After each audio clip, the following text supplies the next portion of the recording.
Hey guys, what is up? Cody from Team Mosh Games here today, and I guess I'm kind of back from a great adventure, I guess. I took a little bit of time off, and so did everybody else, I guess. I can't really give a reason why, but coming at you guys with a Trickstar deck profile, a deck I've been playing for a couple months, and but if you want like channel updates and all that stuff, I'm just gonna wait till the end of the video to discuss it because I want to give the people that came here just for the deck profile time to talk. So yeah, I'll get right into it. So Link Trickstars. Now Trickstars were a deck that I'd seen, Code of the Duelist. I didn't really care for them, to be honest, playing against them, but like once I picked up the deck myself to play, like I just instantly fell in love, and they're just really fun and easy to pick up, and kind of like one of the easiest decks to customize for your individual playstyle because I guess everybody's got a different playstyle, but mine's more Link based, of course. But anyway, we're gonna get into it. In the standard start is 3 of Trickstar Candy. Now this card is your best normal summon. When normal summoned, she can search any card with the Trickstar name, so it could be, your monsters, your field spell, your trap.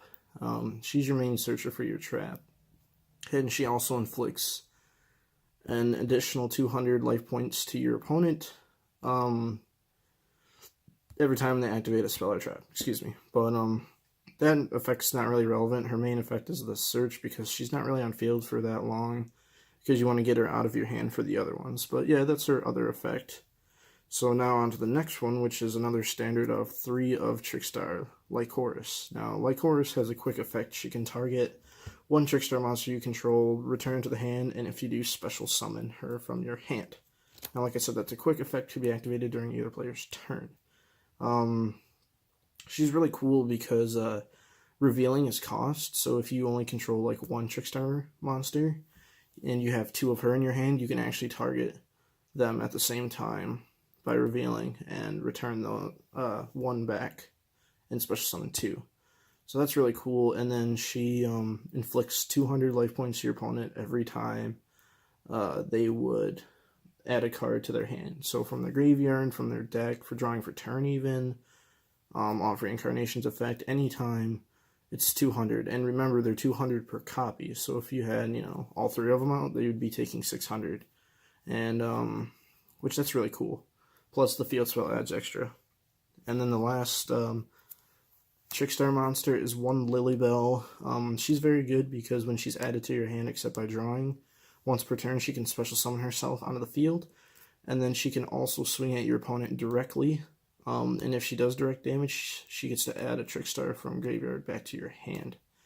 Now that's really cool because if you use her main effect once per turn, and that second effect isn't once per turn, by the way. So if you like normal summon her and then swing and do your damage, and you have a Lycoris in your graveyard, you can actually add the Lycoris back to hand, target the Lilybell, return the Lilybell back to hand to special the Lycoris, and then if you didn't use that effect that turn, special summon Lilybell, do another direct damage, and then search another Trickstar if you had another one. So it's got some cool shenanigans to it.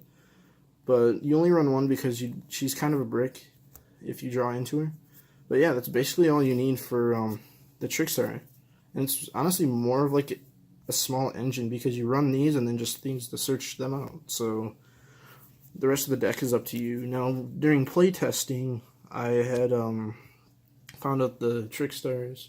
One of their many weaknesses is that they're not really strong. To that, I counteract with 2 Eater of Millions. Now, this card is very good. I'd actually run 3. Basically, what you do is you can banish 5 cards face down from your field or extra deck to summon them from hand. That effect isn't once per turn. And then he gains 100 attack and defense for every face down card on both players' side of the field, which is actually really good because if your opponent, let's say, plays Pot of Desires, activates it to banish the 10, Eater of Millions would be at the very least 1,500 because, to summon him, you got the 5. So then, but he also can build up his attack really easily because, like, even if you activated Desires, like, he's at 2,500 just off the summon, which is pretty good. But his main effect is during the battle phase. If he attacks opponent's monster, you can banish that monster before damage calculation. So it actually gets by Borreload Dragon and, you know, anything that floats, which he's really good. And then banishing them face down, they can't interact with them. And then he gains an additional 100 attack and defense for that. And then last but not least, I run not one Solemn Warning. I had that upside down, excuse me. One Blackwing Gofu the Vague Shadow. Now, with it being a Link deck and Link era, you pretty much just run this to get your 2 tokens and to make your Link 3. So, if you don't know what he does, refresher, he can special summon himself from the hand if you control no monsters, and then he can generate 2 tokens, and then you can use that to Link, which is pretty cool. So you just run one of him. And now the rest of the monsters, which aren't really monsters, they're more hand traps. We're starting off triple Droll and Lockbird.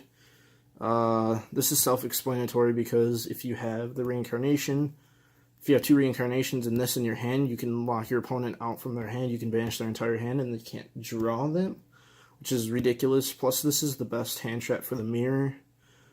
To be honest, it's the best hand trap in the mirror, and you know, sometimes it's like the best card in your deck, and sometimes it's the worst card in your deck. So it's just hard to say. Next, triple Ash Blossom, triple Ghost Ogre and Snow Rabbit. The Ashes don't need explained. Ghost Ogre, I would run 3 if I had a third, but honestly 2 is not a problem. And then double Honest, which, sorry for the mismatching rarities.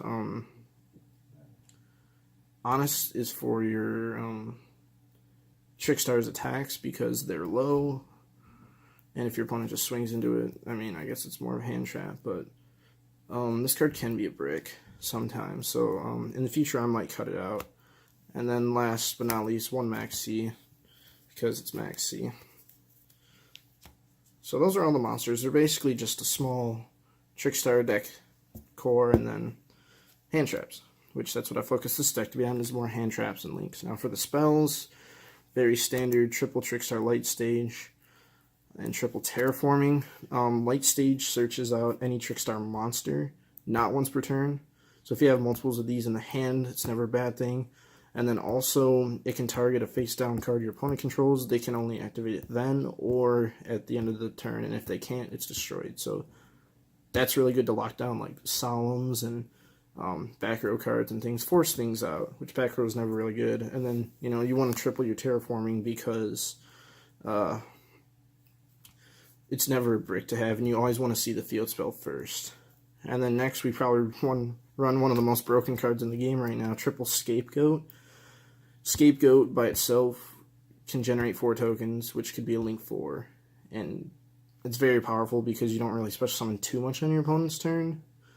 And if anything, it's, you know, it's a Cosmic Cyclone wasted, or, you know, or for you to get your board wiped, it could set up a wall so you don't get OTK'd, but it's mostly for the tokens, for the links. So triple Scapegoat. I played 2 Pot of Desires. I usually played 3, but it was just, I just saw it too much, and 2 is actually a good number. You only want to really resolve it once. So I just played 2 of those. 1 Regeki for board wipe purposes, and 1 Mind Control. Now this is a card I recently had just put in. You basically just target an opponent's monster, take control of it until the end phase, and it can't battle or be tributed. But since this is a Link variation, you're basically just using it to link with. And it's really good, actually, in this deck. And it's even better if you're taking, like, a powerful Link monster that, you know, you don't want them to have. And you can possibly link up with it. So those are all the spells. Pretty much just searchers, deck thinners, and defensive plays, I guess. And Link generations. But now onto the trap. 3 Trickstar Light Stage. Self-explanatory. Best card in the deck. Searchable off Candina. Your opponent banishes their entire hands, then draws the exact same. But like I said, if you have Droll and Lockbird and you do it correctly, you end up just banishing their hand. And it also has a second effect if it's in your graveyard. It can banish itself and special summon a Trickstar in your graveyard, which is like really good. So it's got 2 really amazing effects in 1 card. and it searches. And then the rest of the deck, I just run 2 Solemn Strikes and 1 Solemn Warning. So, yeah, I guess that's self-explanatory. Now onto the side deck. I run some XCs and then a Synchro. They're mostly links, but for the XCs, the level 3s, you can make off Light Chorus. Is 1 Break Sword, 1 Grand Pulse. I don't usually go into them too much, but they both have their applications. And you have extra deck space, and if anything, you can just banish them to summon Eater of Millions. For the level 4s, 1 Tornado Dragon. Like I said, he's not really too applicable. You don't really want to go in sometimes, but you do have the matchups. But it's whatever. Number 141 Baguska. This card's like really good to sit on. This is probably the best like extra deck monster against Trickstars, because it just stops everything they do. And then Utopia and Utopia the Lightning for, you know, other sort of purposes, I guess. And then the 1 Synchro I run is Omega, because you can make him with Gofu and like Horus. Now for the links, I run double Link Spider. The only problem I have to complain about links is they take so many resources to make. And if, you know, you get board wiped, we don't really have Emerald in the game anymore to like recycle our graveyard. But 2 Link Spiders, 1 Proxy Dragon, 1 Ib, the World Chalice Priestess. I'll probably cut the Ib for another Proxy Dragon, because I just use them for linking up into stuff. 1 Trickstar Holly Angel. The Trickstar's Link monster, she's actually really, like, she's not, like, broken or anything, but she's pretty decent. She has her own application. She can, basically, if you don't know her effect, when a Trickstar's normal or special summon to a zone she points to, she inflicts 200, and then any effect damage that you would take, she gains that much in attack for just a turn. But like, you can actually pump her up if your opponent just doesn't know what they're doing. 1 Mrs. Radiant for the Scapegoat tokens. And then for Link 3 is just 1 Decode Talker, and Link 4 is just 1 Borload Dragon. Now you can play like Topological Bomber Dragon and stuff, which I don't have those. Of course Firewall, but this card's like insanely good. If you can set up your Trickstar stuff with a Borload or an Eater, like it's just ridiculous. So yeah, I guess that's the Trickstar deck. For as far as the channel, I don't know what I'm doing yet, to be honest. I don't know if I'm coming back for sure or not. I just like this deck, and I thought you guys would want me to, you know, bring it up. I kind of miss showing you guys things and talking about the game, so who knows? I might come back for a little while, might not, so I guess just stick around to find out. But, yeah, it's Cody from Team Mosh Pit Games. I hope you guys have a great day, and I will see you guys in the next video.